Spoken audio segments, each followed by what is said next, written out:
name is Jasmine, and I am your small town Grey Witch, here to talk to you about the Golden Dawn, Rider Waite Smyth, and what it has to do with tarot. Alright? So, first off, I want to let you know that I have studied tarot immensely. I have at least 150 credited hours to actually, of studying tarot. I've done numerous classes, and I have done some public readings. So the public readings I have done were for donation to a local vet, or not vet, but a local pet shelter. But I haven't done any readings for actual profitable cash yet. So at least you know my credentials. Technically, I am no one massively special, but I have been studying tarot for quite a couple of years, and I do like to feel fancy showing off my diploma when I did my 150 credited professional study hours. But I've done a lot more than that. We've done Tuesday tarot meets, I've done tarot classes, you name it, I've probably done it when it comes to the tarot. The only thing I haven't done is actually travel to go but I've traveled about an hour, but nothing more than that out of my town area. Everything's been on Zoom or blah blah, or the tarot meets were in person, but again, that's less than an hour. Anyways, I'm rambling. I love to ramble. You know this, I know this. But one of the most famous decks out there that you will see for tarot is the Rider Waite Smyth deck. It kind of looks like this. If you have studied tarot, you know this deck pretty well. If you've even looked into tarot, this is probably the deck that you have looked into or at. And why do I keep pulling cards in reverse? So apparently this is going to be a very wonky thing. But yeah, this is the deck that most people are familiar with. I'm going to be honest. I've used this deck. It's not necessarily the deck I do use for readings, but I have learned with this deck. This is my learner's deck for me, so I can study and understand, blah blah. So I was doing, I wouldn't say readings, but semi-readings to learn with this deck. This is my Rider Waite Smyth. They do have different backings. A lot of them do. But the front cards are Rider Waite Smyth. And usually, a card deck will come with a little booklet. And it'll give you the meanings, the reverses, yada yada yada. So this is the deck that you will see the most often. But this deck does have a history. You don't get to be the most popular deck without having a history.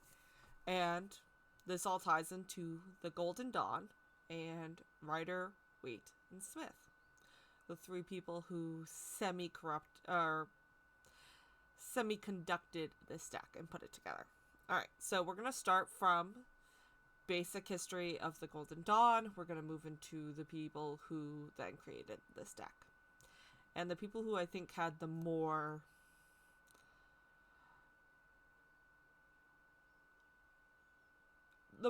in this deck. Who did the most for this deck, I should say.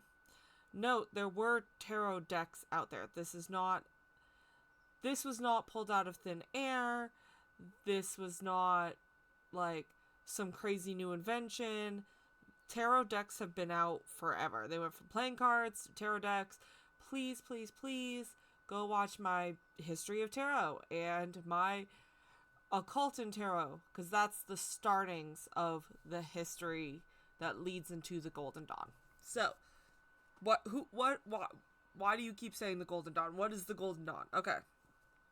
So, the Hermetic Order of the Golden Dawn, also I will cut it short as the Golden Dawn, which is what most people will actually cut it short to, but it is the Hermetic Order of the Golden Dawn. They were established in 1888. I will link their website in the description if you are interested in learning more about the order itself and not so much the order in view of tarot, because this video is about the order in linked with tarot, not just the order itself. So I will link the order's website. They do have a website. I will link it so you can go and look at their history personally. So, as the previous video said, which is tarot and the occult, that's when the occult people really started picking up tarot. So the Hermetic Order of the Golden Dawn was a group of pretty much occultists. Like, yes, maybe you could argue it, but like, your arguing is kind of moot at that point. So, this group had a bunch of different people in it. Alright? And that's actually how these three people met. Oddly enough, they were all kind of in the order. Alright? Or at least the main two were. So, the Hermetic Order of the Golden Dawn still persists to this day. It is kind of like Illuminati kind of esque, but not quite. You can join, but you have to be really into the spiritual, occulty kind of stuff. I am not a member of it myself, but go look at the history at the website. Okay. That's where these people met. Alright? So, the Rider Waite Smyth Tarot. Alright?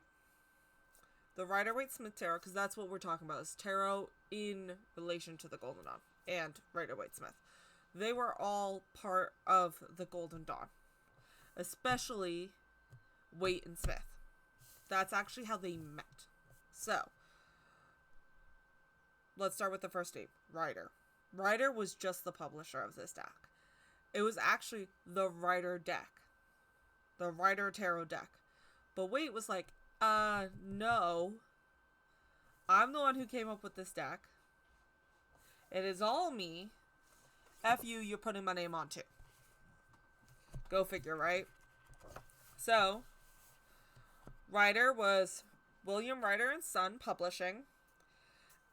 It was established in 1908 in London.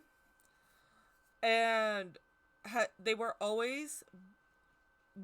and has been a paranormal publisher. So they publish different stories, they publish news articles, everything paranormal. So when the tarot cards, that was like a no-brainer because spooky. Alright? The current Rider model, because like I said, they're still in the making. The Rider Publishing Company is still a thing. So their current motto is new ideas for new ways of living. That's their current motto. And they've always been a paranormal, and they will probably always be a paranormal publishing. That's pretty much it. The guy was like, I want my name on it. I'm the one publishing it. It's the Rider deck. Then Waite came along and was like, no, it needs to be the Rider Waite Publishing or tarot deck. And Rider said, fine, that's fine. I don't care. So that's pretty much it when it comes to Rider. Let's talk about Waite. So author Edward Waite was born in October 2nd, 1857. And yes, the reason why I keep going down is I have crap tons of notes and books and everything else that I've so much. So he was born in 1857 to May 19th, 1942. So he died probably about 30 years, a little over 30 years after publishing the Rider Waite Tarot deck. Because at this time, it was only the Rider Waite Tarot deck. Alright?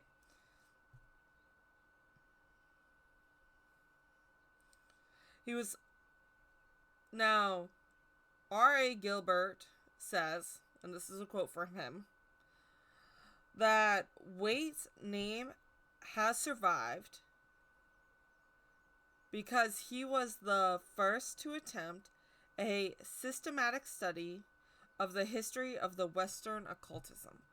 So he was really trying to, like, a systematic study. So put things together and actually make them make sense. Versus just, Waite was a Freemason. Freemasons are a society. They are not necessarily religious, but they do have codes of conduct and moral codes. And believe it or not, my grandfather was a Freemason, oddly enough. I didn't know that until he passed away because they showed up at his funeral. So yes, they are still in existence today. They are still very secretive, and that's what makes people more, like, think paranoid, culty, occulty, not culty, occulty, and all this other things. Like, what are they doing? It's because they don't talk about what's happening. So it's not so much that it is paranormal and is, like, it's the secretive. People get scared of what they don't understand and what they don't know. So if you're secretive, people get scared. So he was a Freemason. He was part of SRIA, and he was a part of the Golden Dawn. All right. He was born in Brooklyn, New York, oddly enough. And he was to unmarried parents, which was a thing back then, because this is like 1900s, like early 90s. How do you not have your parents together, all right?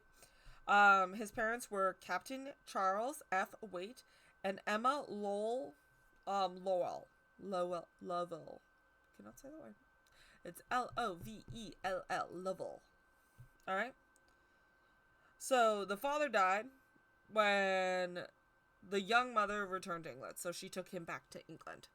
So he was born in Brooklyn, but when his father passed away when he was young, she went back to her normal state of being in England. When he was 13, he studied two terms at St. Charles College. So 13, he's doing college courses. So he is a very intelligent man. In 1863, when he was 6 years old, his mother converted to Catholicism, or being Catholic. So he was actually brought up in church and Catholicism. Okay? This will lead into the further things. His death of his sister in 1874 brought him to the occult and esotericism. So, think, you're a young boy, your sister passes away, you've been brought up strictly in the church, you're going to start asking questions. It goes hand in hand, it makes sense. In 1881, he discovered, I'm going to murder these names, I'm sorry, or I'm going to be really bad at these names, sorry, YouTube. Eliphas Levi's writings. So we talked about that, who he was, in the last video with tarot and the cult. So this is rolling in. Waite did find his writings, and he was a massive occultist, blah, blah, blah, blah, blah. Alright? Alright. So I got a bunch of dates. Gotta love, he did this in this year and that year. I know, but it's history, and we gotta know. We don't have to know the dates, but it's a good idea to get a concept of them. So, 1891, he joined the Outer Order of the Golden Dawn and met E.W. Burridge. He, in 1893, left the Outer Order of the Golden Dawn. He rejoined the Outer Order of the Golden Dawn in 1896. So 1893 he left, 1896 he rejoined. In 1899 entered the Second Outer Order of the Golden Dawn. In 1901 he became a Freemason. In 1902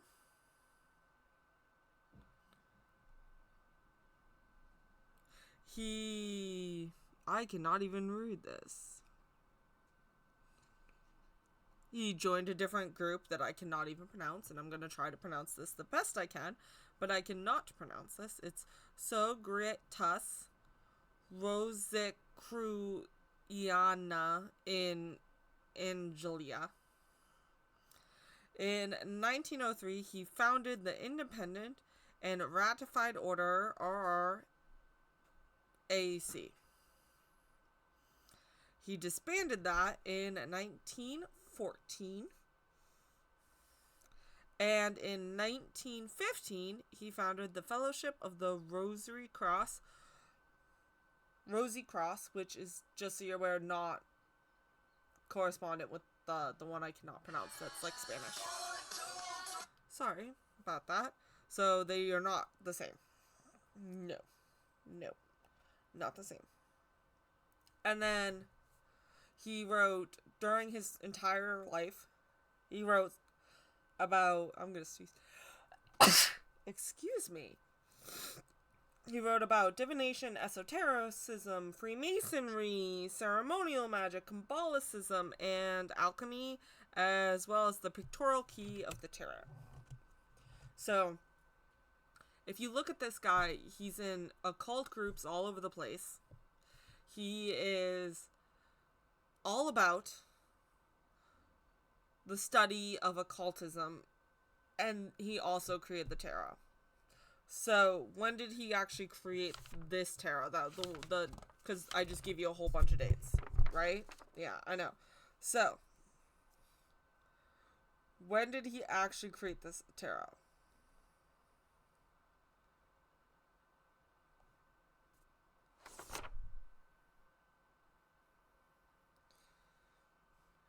I had it written down. Now I'm having a space moment.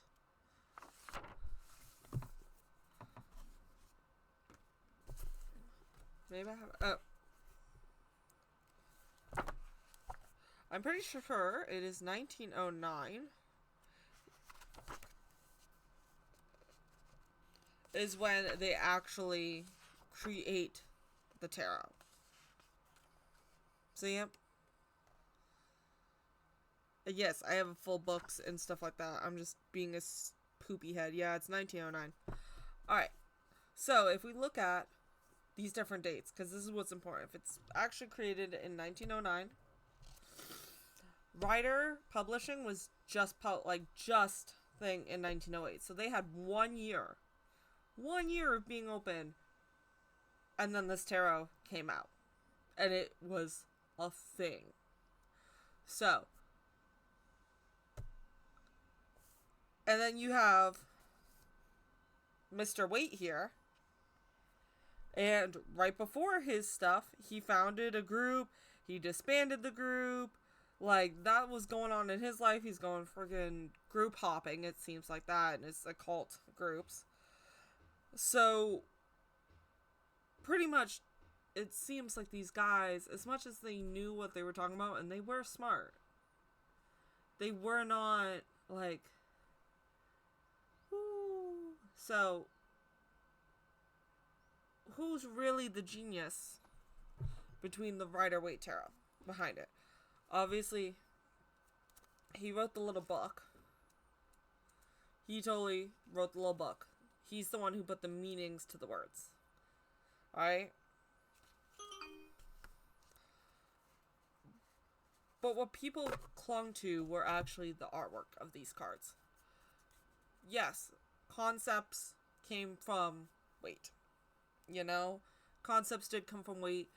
However, the tarot decks were already, like, they already had the kings, the queens, the pages, the knights, the 1s through 10s. They already had that. And they already had kind of guidelines of what these cards meant. They already had those in past history. So he's just building on something that's already there, saying this is kind of what I want to see on the card. So he would sit down and be like, I kind of want to see the Empress. I want to see her here. I want to see her there. But he's not 100% the guy who came up with the artwork either. He's not the guy who put all the symbolism in these cards, which is what drew people to these cards. So who really is the mastermind behind these cards? Well, of course, the mastermind doesn't really get credit.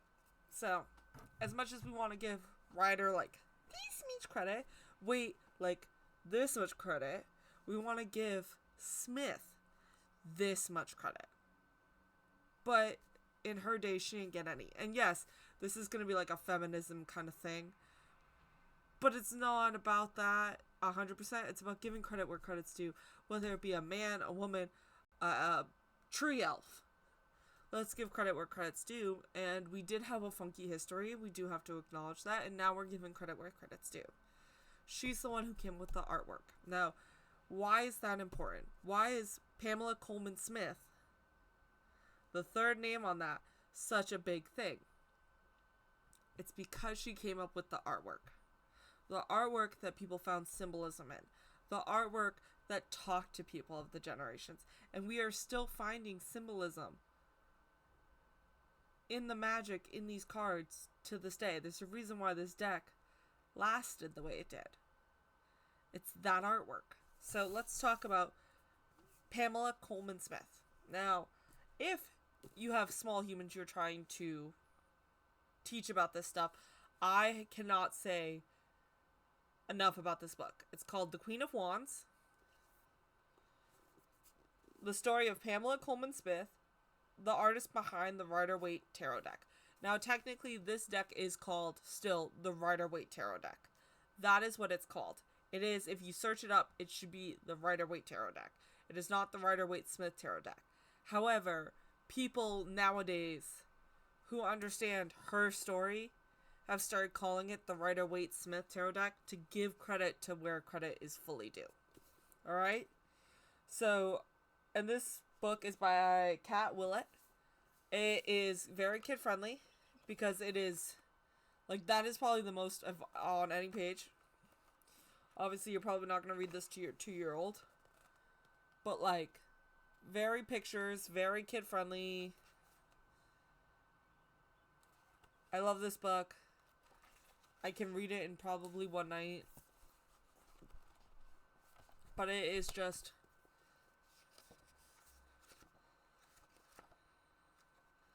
a glorious book that explains her life and everything about her.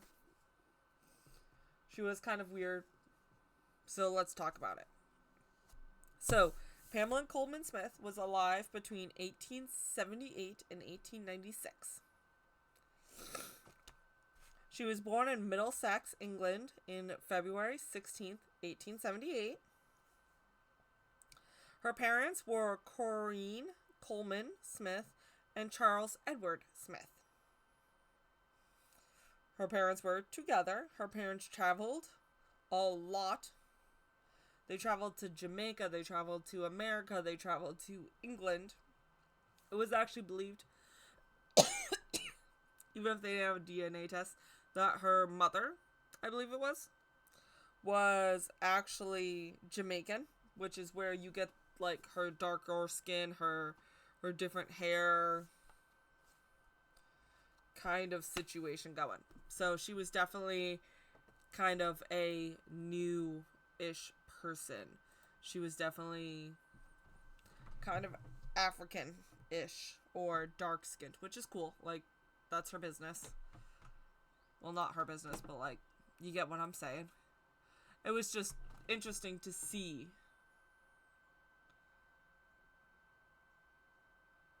kind of what was going on. You know what I'm saying? Alright. So, you should be able to see her up on my screen now. And you can see in this book, they didn't do her totally far off. But this is obviously when she was older on the covers, what she's depicted. This is when she was younger. So I will leave that up so you guys can get a full picture of her.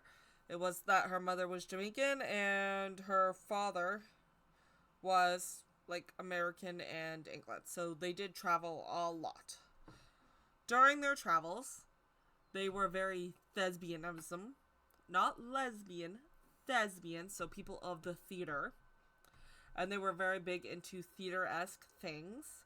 And very bohemian, very flow with the wind.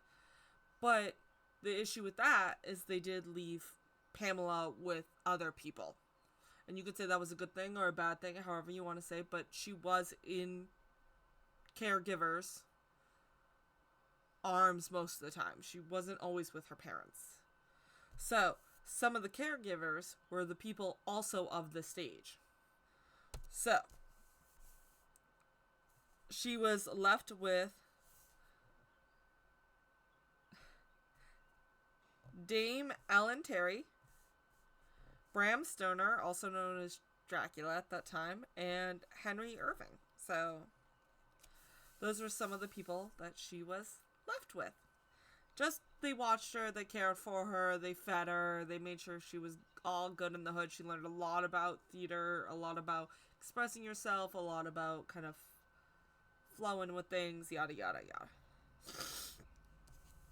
She was always very artsy. Oh, come to figure, she lived pretty much in a theater, so kind of was her entire life was art of some sort.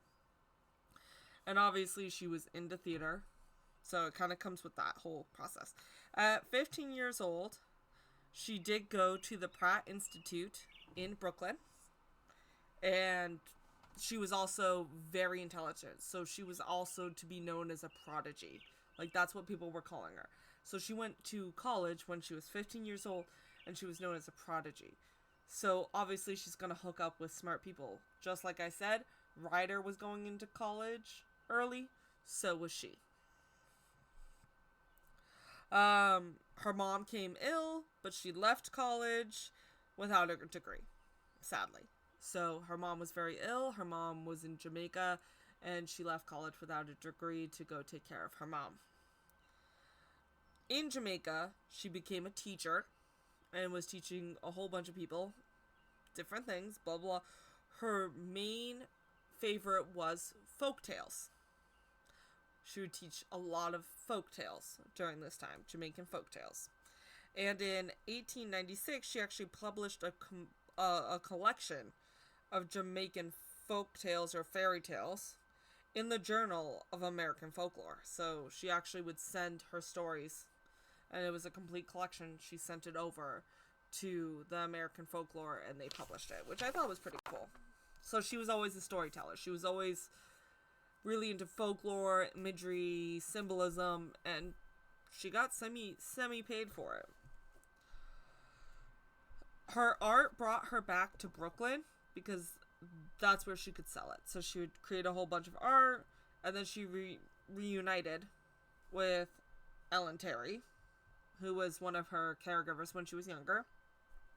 She moved to London after a little bit, a very short time, and only visited America when it came to doing business for her art. So if she had to go to a gala show, she would then go back to America, do the show, and then go right back to London. She did not want to live in America. There was no time that she ever lived in America after this. She would visit pretty regularly, but not live there. She started to reconnect with old friends. She was also nicknamed Pixie, and she wrote, she painted, she blah blah. So if you see any writings or paintings or anything labeled Pixie, it could reference Pamela Coleman Smith. So just she had a signing name of Pixie. She did have a domestic partner during this time called Eddie Craig. Now, Eddie Craig was very outwardly lesbian. Very outwardly lesbian. Very proud, very outwardly lesbian, which wasn't socially... I wouldn't say it was where they were living, especially in the bohemian constructs and things like that, and the artsy people. People knew, but it was kind of like a don't ask, don't tell situation. You know, but you just don't talk about it, and you just kind of shush, and it doesn't, you pretend it's not a thing. Well, she was very leftist. She was very activist. Not like leftist today, just like democratic. Very activist, very lesbian, and she was living with Pamela. Now, it was never said if they two were lovers. It was never even said if Pamela was a lesbian, but we do see her living with women in a coinciding relationship very often, at least in her two ones that she had. And one of them was very, very, very, very outspoken about being a lesbian. So So, anyways, that was her domestic partner was Eddie Craig, and she was proud activist lesbian. Her friend William Butler Yeats, a member of the Golden Dawn, said, "Hey, you should join the Hermetic Order of the Golden Dawn. Come join this group, you'll love it, blah, blah, blah." And that's actually what got her in the Golden Dawn in 1902. So she's living with her partner. Her best friend, or one of her good friends, was like, "Hey, come here." And that's how she got into the Golden Dawn. Now, the Golden Dawn was actually one of the few orders who allowed women. It was very unusual for like Freemasons or the Golden Dawn or anything like that to allow women. So the Hermetic Order of the Golden Dawn allowing women was kind of a thing. So activists liked the Golden Dawn because they actually allowed women without a fuss. And women were treated equally. Generally for the time. As equally as they could get for the time. For the time. Let's be real. Alright? Alright. That's where she met Waite, and they became friends. The other thing is, that's when they started to make the choice of like, "Hey, I have this idea, I really want to add you, blah, blah, blah, blah, this, that, and the other thing," so on and so forth. And she was like, "Yeah, I really want to do this cards with you, that sounds amazing, let's do it." So she started, but she needed people to actually help her. Because she didn't always know what she wanted to draw and how she wanted to draw it and this, that, and the other thing. So funny enough, in a lot of her cards, she was using her friends. Like, she had certain friends and she'd put their faces on the cards. And it was actually kind of interesting because they would even pose for her. And it is said that the black cat that is in a lot of these cards that symbolize so much is actually her pet cat, oddly enough. So she really, it's fun to look at the different pictures because you can see her friends' faces kind of in these pictures. If you can look up her friends and then look up the pictures, it really does look like her friends in the pictures. So it is said that, Ellen Terry, the person who raised her and then met up with her after, was both the Queen of Wands and the Woman in the Strength card. So those two cards are actually the same person. It is also said that Eddie Craig, her domestic partner, is the Magician, because Eddie Craig was the active lesbian, but she was very androgynous. So Pamela put her as the Magician. And then even her cat, Snuffles, she had a cat named Snuffles, was the black cat in the card. So it's actually really kind of cool just to see the different things. She also picked other things to look at, but these were just something that we could see correspondingly. Alright? Alright. So, after that, let's talk about the rest of her life. Because she finished the cards in 1908. They get published. Well, what now? She had a very poor life. And she didn't get credit for these cards. This is kind of the shitty part of the story. So, she got paid basically a minimum wage salary to make the cards as she was making them. And that was it. And that was literally pennies on the dollar, kind of minimum wage, because they didn't have the same kind of minimum wage that we have now, where it was pennies on the dollar. So she pretty much got paid pennies on the dollar only while she was actually creating the cards and the artwork for the cards.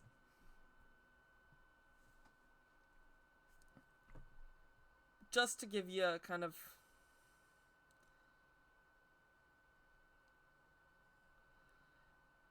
so she was given pennies for her hourly wage.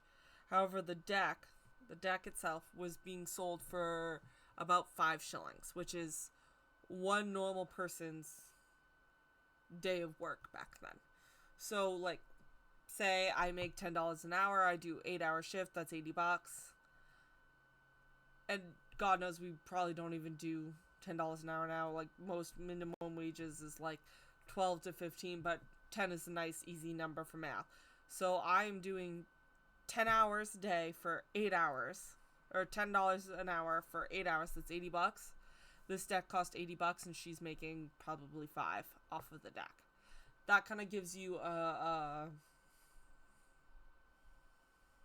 kind of like a concept of where it is.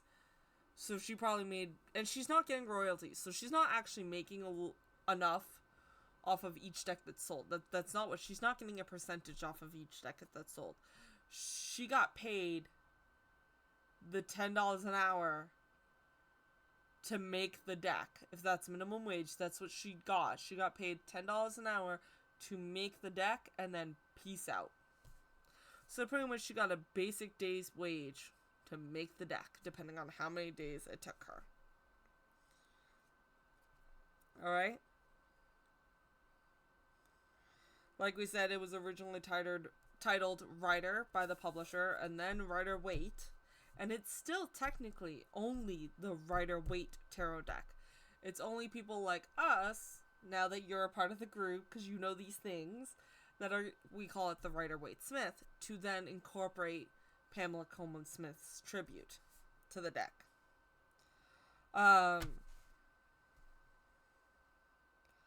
So the pictorial key to tarot was written by Waite, legitly. Like, that is one of his publishings. We did talk about that, which is kind of like the guidebook to the deck. It's not like these little guidebooks. It is like a book that explains how to use the cards, what to do with them, where they are, blah, blah, blah, how they were made, so on and so forth. Well, in that guidebook, it does mention Pamela Coleman Smyth, but it doesn't mention her by name.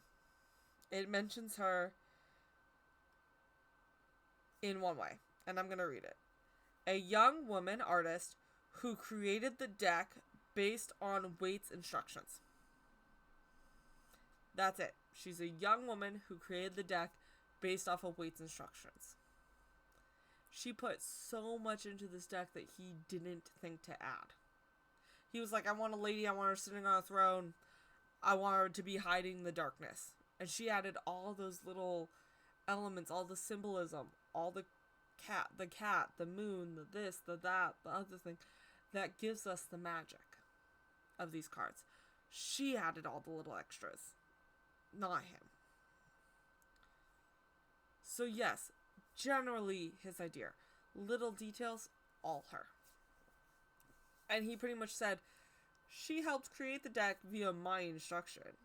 That was it. He didn't even name her in the guidebook as the artist. Nothing. Later, outside the guidebook, just when he was talking to people, he literally said, I had to spoon feed her my ideas. So, while he was talking and interviewed about this deck and yada, he's like, I had to spoon feed her my ideas. No, you didn't, bud.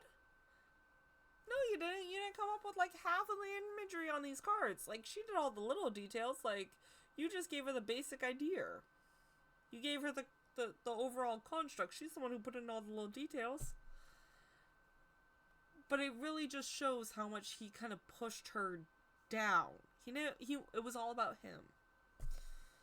Really, occultists all thinking it's about them. Really big surprise. So she got no publishing royalties, and a royalty is when, like, every time they sell one copy of the deck, you will get a percentage out of that. That's what a royalty is. She got none of that. And in 1909, the Minimum Wage Act passed weeks after the deck was finished. So technically, you know how I said she got pennies on the dollar? That's because there really was no minimum wage then. That was the minimum wage before there was actually a set minimum wage. Technically, they pay you what they can. And they're just like, you either accept it and do the work or you don't. There was no such thing as a minimum wage back then. But just weeks after she finished this deck, the Minimum Wage Act said, oh no, you have to pay employees a fair minimum wage. So she was really getting pennies, like 2 pennies compared to $1. And remember, we said these cards were not cheap. It took one person's whole day of work, one person's whole day of work to be able to afford these cards. That's how like more expensive they were. So they were expensive cards, but yet she's probably gotten pennies on it. So if they're, like I said, $80 today, that would be about a working, and probably just giving it $10 an hour, 8-hour shift, $8. You're handing that over for a deck. She's not getting royalties, and when she was creating this deck, they gave her 2 cents per hour. That's kind of how it was. So she didn't make anything. It was bare minimum off of this deck. She put so much work and so much, and she didn't get none. That was not fair. She didn't get none. Alright. Obviously, that didn't really help her. After doing the deck, later on down the road, she became a huge suffragette. So, women's rights. Extremely, like, women should have the right to vote. Women's rights. And she would draw propaganda for the suffragette movement. So she was drawing propaganda for that. And that was kind of like her big thing. She also dove deep into Catholicism. We'll see that in a reoccurring construct with occultists. If you ever look into occultists, Catholicism is a really big thing with occultists, so it doesn't surprise me. And then she continued her art from there, even with she wasn't helping the movement.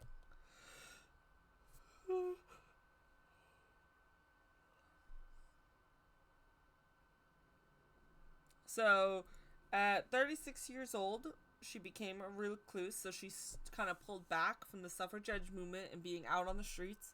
She kind of reclused back into her own home.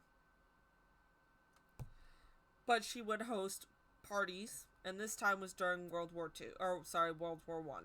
So during World War One, with everything going on in the world and how chaotic it was and how emotionally charged it was, she reclused. She pulled back.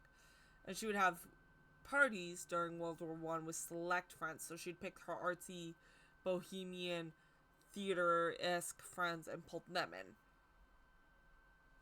And had parties with them. She also tended to help with posters for the war, so she wouldn't bring herself to leave her house, but she would make posters with the art and then send it out where they could use it. So she did help with posters.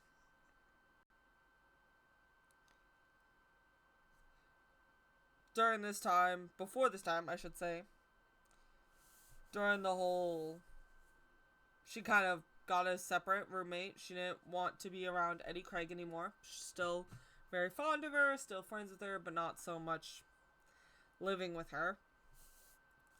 Then she actually became a roommate with Nora Lake, and they lived together until she died.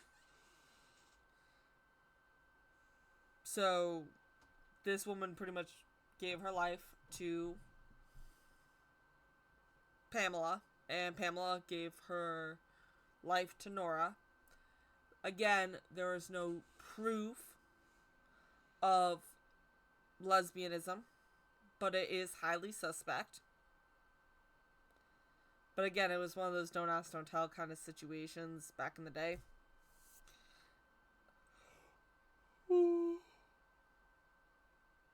Sorry. And then she died at 73. That's how old she was when she passed.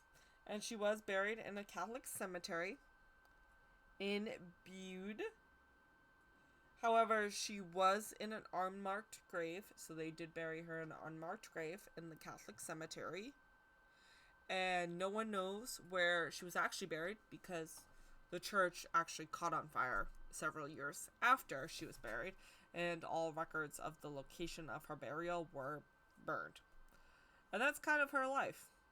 She was poor, she could make it, but a lot of the times it was hard. She had to sell her art and this, that, and other thing.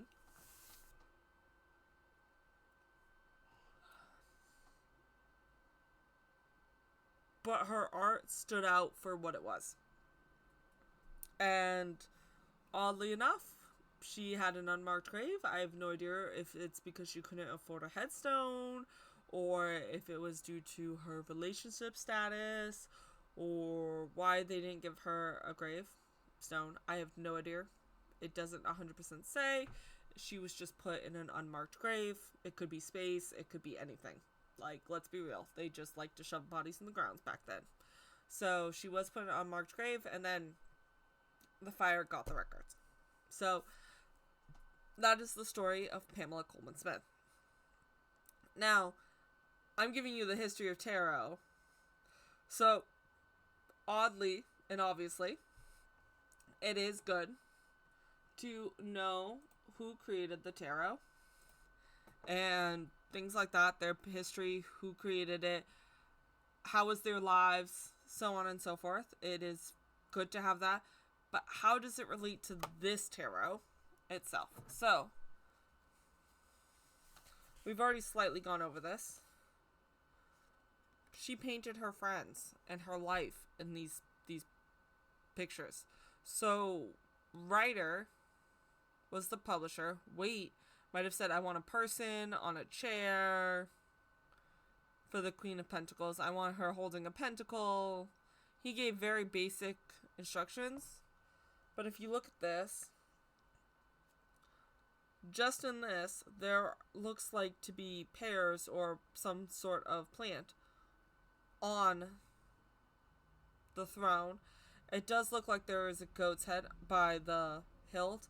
It does look like the woman is looking down at the pentacle and she's not fierce or protecting the pentacle. You can see the lion's head in the back of the throne. These bushes could have something to do with it, the way that she's on land, but the water's behind her. So there's a bunch of symbolism in here. So the Fool, he might have said, I want a dude near a cliff, about to walk. I want the Fool picture. She's the one who came up with the dog. She's the one who came up probably with the cliff, but probably not. But she's the one who came up with the dog, the flower in his hand, the fact that he's looking up to the sun. Like, these little details were her. Okay? They were not him. So, my favorite one to point out is the High Priestess. He might have said, I want a lady with a big, huge throne, and I want her to be young, and I want her sitting, and I want her guarding this kind of doorway-ish concept. She's the one who put in the J and the B. She's the one who made it black and white. She's the one who did... Sorry. The pomegranates behind.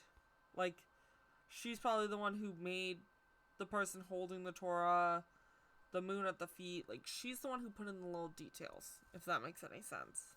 He didn't actually have to spoon feed her his ideas, so on and so forth. So, like, she's the one who did all the little details. He's the one who came up with the concept for the cards. And Rider just published them. He just printed them out. You know what I mean? So, that's why we try to give her credit, because she did so much of the work and got so little credit. But they put, especially her, you'll see symbolism of Catholicism in these cards a lot. And both of them studied Catholicism. Both of them practiced Catholicism. Both of them were very Catholic. You will see, like, crosses. You will see very Catholic kind of religious symbols in here. Like, trying to, you know what I mean? Like, I know this sounds really weird, like, but the church hates The church hates occultism. The church hates tarot. Not always. The church and occultism obviously go hand in hand, but the church has witchcraft in it. They just don't call it that. So one of the big ones is the Hierophant.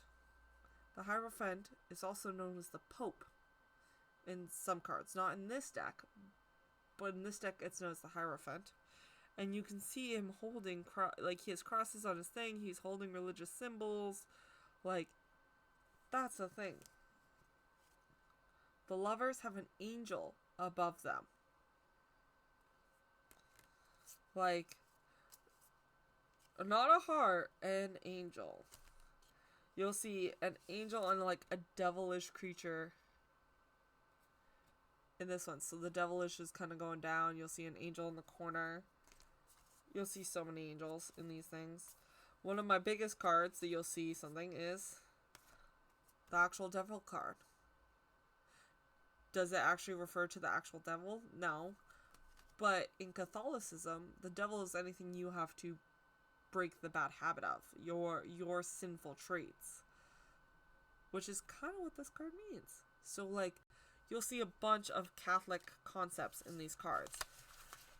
And when you bring out that she was bohemian and very artistic and very into her friends and this, that, and the other thing, you're going to see that lifestyle in these cards. And these cards are the main cards that everybody uses.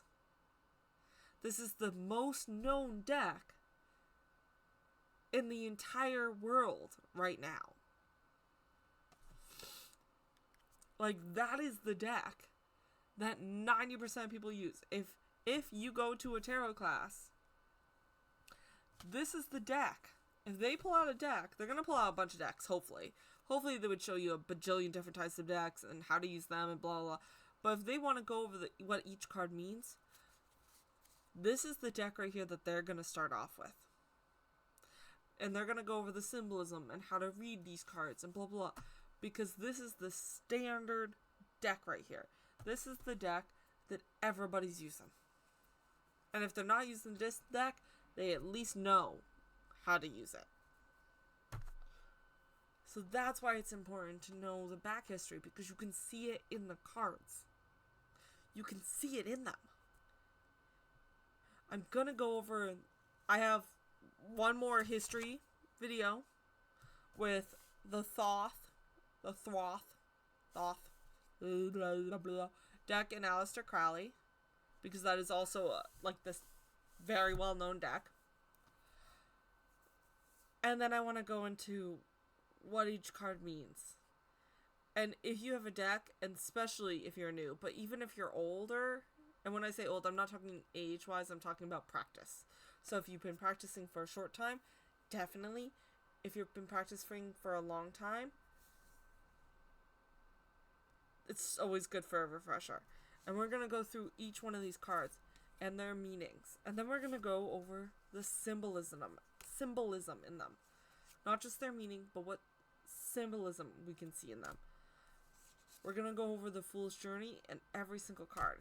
Probably going to do about, it depends how long the video is. Do a couple cards of video and we're going to go over every single card. Okay? I really want, this deck is the deck I'm going to be referring to. The Rider Waite Smyth or Rider Waite deck. So technically Rider Waite, I like the Rider Waite Smyth deck. Alright? This is the deck we're going to go over. I may bring out the deck I use and be like, look at how the symbolism matches. I might do that. But really, it's going to be that deck. Because most people are given that deck. Most people use that deck.